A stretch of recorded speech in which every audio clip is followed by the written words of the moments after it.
Good morning, good morning, good morning, all my kings and queens. Thanks for tuning in to your girl. Alright, so today we just got a good lineup for you. We got Tucker Carlson is first up the bat. We have Tucker Carlson is pretty much holding it down. I'm surprised he didn't try and reach through the screen to really grab this nigga. Okay, you have a civil rights activist. That's what you want to call him, because if that's where these activists are going nowadays, we need to really sit back and rethink this shit that we got going on. Okay, now we got this fool sitting there telling us that it is okay how they left the property of the ICE, in front of an ICE building. They sitting there protesting. Let me tell you something. These people are bringing out couches. They got poncho pajamas on. You got bitches just yelling at the protest. You got the protesters yelling at the police. You have this activist sitting there saying that it's okay that they left needles. Okay, what else do you use needles for? To shoot up coke, heroin, and flocka. Okay, that shit ain't good. You know what I'm saying? They damn sure ain't shooting up no ice, so no insulin out there. You know what I'm saying? Like, what's going on? Seriously, this is some bullshit. Wasting taxpayer time with this motherfucking shit. And I don't know who paying you. Prime or Obama? Is Obama paying y'all motherfuckers to do this shit? Is the Clintons paying y'all to do this shit? Wasting our fucking taxpayer dollars for this bull crap got going on. Just sitting there disrespecting the police. I mean, ain't all police good, but seriously. You're just wasting your time waiting with these ICE workers trying to get this community shit going on. Get these fucking illegal aliens out of here. You know what I'm saying? You sitting there protesting wanting these niggas to stay. Acting a fool. So I'm going to warn you people right now. You may want to throw something at your TV. You may want to throw your phone down the goddamn toilet. You're going to hear me yelling at this nigga on the TV, because that's what he is, a nigga. Acting a fucking fool, and it's supposed to be a civil rights activist. Got no mannerism. So without further ado, we're gonna go right to the clip. And if you're new to this show and you don't know, welcome to Keeping It Real with the Deja Show. Well, for more than a month now, supporters of illegal immigration in the state of Oregon have decided to halt the enforcement of immigration law by harassing the people who are tasked with enforcing it. Activists engaged in an Occupy ICE protest at one of the agency's facilities in Oregon. They finally left, but they left a gigantic pile of garbage to remember them by. Here it is. Where protesters once stood, trash now litters the property next to the ICE building on Macadam. Protesters left this behind. Work trucks packed to the brim with everything from food to furniture, cardboard signs, and wooden pallets. A TriMet official told Fox 12 workers even found needles on the ground. Cameron Whitten attended and slept overnight at the Occupy ICE camp in Portland. He joins us tonight. Cameron, thanks a lot for coming on. Tucker, it's good to see you again. So, it's nice to see you. So, is this a foretaste of what we can expect if the revolution actually happens? So, you guys take over and leave piles of garbage. Why would this reassure anybody watching at home that activists like yourself should have any power over anything? Thank you for that question. So first, what I want to do is celebrate this successful display of grassroots, people-powered change. What happened here was Occupy ICE, both here in Portland and across the country, sent a powerful message about the economic and humanitarian crisis that has been created by family separation and other harmful immigration policies. We garnered the support of four former First Ladies, and we were able to successfully push the U.S. president to change a part of a draconian immigration policy. And there's more work that needs to be done to demand change. Cameron, I know you're excited about this. Hold on. Why couldn't you use that people power you're telling me about to pick up the garbage before you left? How does that work? You mobilize, you've got a mass movement, right, of engaged people who want to make America better, but you leave beer bottles and hypodermic needles behind. Yeah. Is that really the kind of change most people want? I don't think so. No, Tucker, what I call this is deflection. Because can we talk about what's important right now about the interests of American people? So Tucker, honestly, I feel like what you're doing is you're avoiding the conversation. I'm not avoiding. Why are we here? Avoiding the conversation. No show addresses this topic more often and more directly than this one does. But I'm an American. I was born here. I have a family. Okay. I don't want to live in a place that looks like Tegucigalpa. And I don't think anyone does, including immigrants. Mm-hmm. And I'm just saying, if you are setting a model for the rest of us, why the hell were you living like animals? That's a totally real question. What's the answer? And then we'll move on once you answer it. How's that? So we are living in a time of crisis in the United States, and I am so thankful that there are people who are demanding change. And you know what? What we're dealing with right now is a crisis, and we cannot sit here and cast blame for certain individual actions. You cannot take certain individual actions and then dismiss why we are here. Stop distracting from the message. The message that we are focusing on right now is the question of whether immigration customs. Want to read? Okay.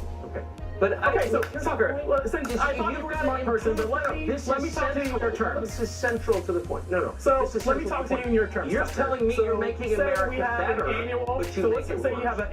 Let's say you have an annual family barbecue, and your brother-in-law shows up drunk. Do you cancel the whole barbecue? No. So what we're talking about right now is that there was a protest where people weren't just camping outside. People across the country, they were not camping in the streets. What we're talking about is the message of this movement and holding immigration customs enforcement and Trump's harmful immigration policies accountable. Look, I'm not going to agree with what everybody did. I'm not going to agree with what everybody did, and I'm sure that you don't agree with every conservative and their actions and what they say. Okay, but what you know what I don't agree with regardless is the message of why we are here, and we cannot ignore the fact that Trump's policies are not righteous. That we have to demand change, and we have to do drastic things. Like Trump said, making me able to do drastic things for justice. I can't handle it. Okay. Thank you. I don't think you did yourself or your cause any help at all. But maybe you did. Maybe there's someone watching and think, you know, that Cameron guy, the guy who left all the beer bottles and the hypodermic needles, I like him. I'm on his side now. Maybe there's someone like that. Call me if you exist. Well, a basic principle of Anglo-American civilization is that everybody is treated equally before the law, no matter who you are, no matter what your political views are. Now, the left is willing to jettison that ancient principle to protect people who shouldn't be here in the first place. During the month-long occupation of ICE, the mayor of Portland, Ted Wheeler, announced he supported the protesters and refused to have the police intervene against them. Here's what he said. I stand with those who are opposed to the forced separation of children from their parents. I've consistently stated that I do not want the Portland Police Bureau engaged in securing federal property that houses a federal agency with its own federal police force. So here's the nub of it. Here's the detail that makes you worried that maybe we're moving towards some kind of civil conflict. Maybe things really are coming apart. The police in Portland, Oregon, which is a big modern city, refused to even answer the 911 calls from the occupied building. That means this local police refused to protect American citizens because they didn't agree with their politics. Now the National ICE Council has sent a cease and desist letter demanding that their right to protection, which is afforded to all Americans, be preserved. Brandon Judd is president of the National Border Patrol Council, and he joins us tonight. So Brandon, I guess I just want to make sure I've got the facts on this right, because it seems like one of those seminal moments where all of a sudden you realize everything is really different. Are you claiming, is ICE saying, your agency saying, that the city of Portland refused to protect you despite your request for protection because they didn't agree with your politics? They did, and unfortunately for the citizens of Portland, what they have to understand is now if they disagree with this mayor's position, there's a good chance that this mayor is not going to allow their police officers to support them if they feel like they're in danger from attacks or their physical person is in danger. And that is the wrong message to send. But Tucker, let's be clear, that's actually going to play in the favor of the conservatives, because this is the kind of crazy talk that rallies the conservatives to the cause, that says we have got to stop this, and the vast majority of Americans. Well, wait a second. Where's this? Well, hold on. Where's the Civil Rights Division of the Justice Department? They're denying equal protection under the law selectively to people whose politics they disagree with. I mean, that is a constitutional violation if there ever was one. Why aren't they being arrested? I'm serious. I mean, where is the Civil Rights Division on that? So right now, it's my understanding that it is currently under investigation with this mayor's actions. Their failure to respond to the 9/11 calls. It's my understanding they're under investigation. But you also have to look at what the mayor said. The mayor said that there is a federal law enforcement agency. Is the mayor concluding that the federal law enforcement agency has the right to enforce all of the laws, including the laws of the city? There's supposed to be a separation between law enforcement agencies, and in this case, it was the Portland Police Department had the responsibility to enforce those laws that were being infringed upon. It wasn't the responsibility of ICE to enforce those laws. It was the mayor's responsibility, and he failed. But the bottom line is, when an American citizen calls a law enforcement agency for help because he feels he's in danger, that agency has a moral and legal responsibility to come to his aid. And they didn't because they don't agree with you. And that's the beginning of the end if we allow that kind of, that's totally outrageous. And just for the third time, to be totally clear, that's what happened. That's today's politics. And that's what we have to get beyond. And that's, again, it makes me happy when things like this happen, because Americans, the vast majority of Americans, disagree with these types of policies, and then we can get people that care elected. It's unbelievable. Brandon, thank you very much for that. I appreciate it. Thank you, Tucker.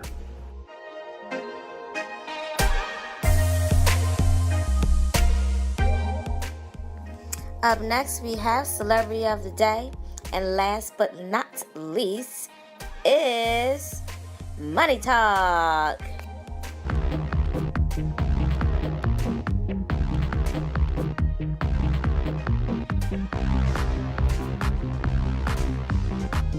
Tonight. Okay, imagine this. Chris Pratt calling Arnold Schwarzenegger Dad.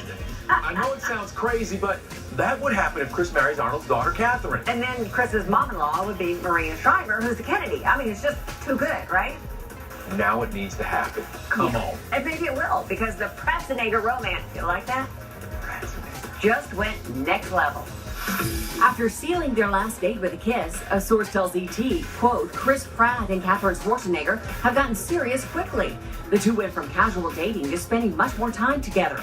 We're also told Chris and Catherine have introduced one another to their family and friends and have been almost inseparable when they are free. And Hollywood's newest couple has a lot in common. First, they're both used to the spotlight. This month, Chris's Jurassic World stomps past more than $1 billion worldwide. And Catherine, well, we watched her grow up. Yesterday, she posted this picture celebrating her famous dad's 71st birthday. And her mom, former NBC anchor Maria Shriver, is a Kennedy. Catherine is JFK's great niece. Second, their faith. They're both devout Christians, and Chris has shared his beliefs with fans. God wants the best for you. Believe that. I do. And finally, charity work. That's Chris visiting kids in the hospital, and Catherine with ET, while her dad was the governor of California. She's going to be 18 next week. She has 500 hours of community service. And you do it because you like it, or because mommy makes you do it? In the beginning, because you made me do it, but now because I like it.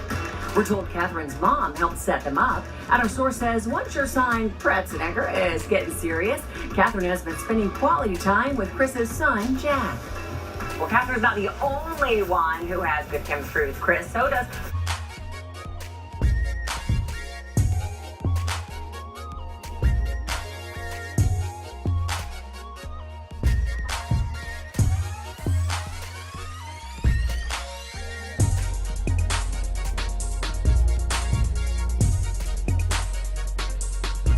Trial of Special Counsel Robert Mueller's Russia probe began today with Paul Manafort, the former chairman of President Trump's campaign, fighting charges that could send him to prison for the rest of his life.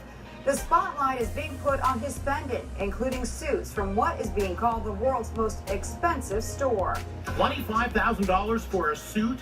A $1,000 tie?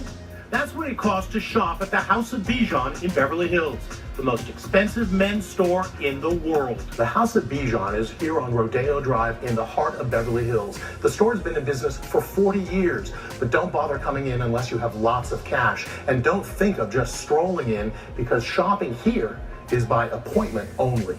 Parked outside the boutique, a Rolls Royce in Bijan's signature yellow. We caught up with fashion expert Nikki Lund. Some people say that Bijan is so over the top, but that's exactly what their customers are looking for. They're looking for those loud colors. They're looking for those bold prints. On YouTube, owner Nicholas Bijan proudly boasts about how much things cost. For example, this jacket is $12,000. These are alligator. I have to see if they have my size. $14,500. In case you were dying for a red motorcycle jacket made out of kangaroo leather, this is a beautiful one, $18,500. Paul Manafort spent $520,400 at the store, according to the indictment. A mustard-colored leather jacket, a lavender blazer, or something in blue. It's not for everyone, that's for sure.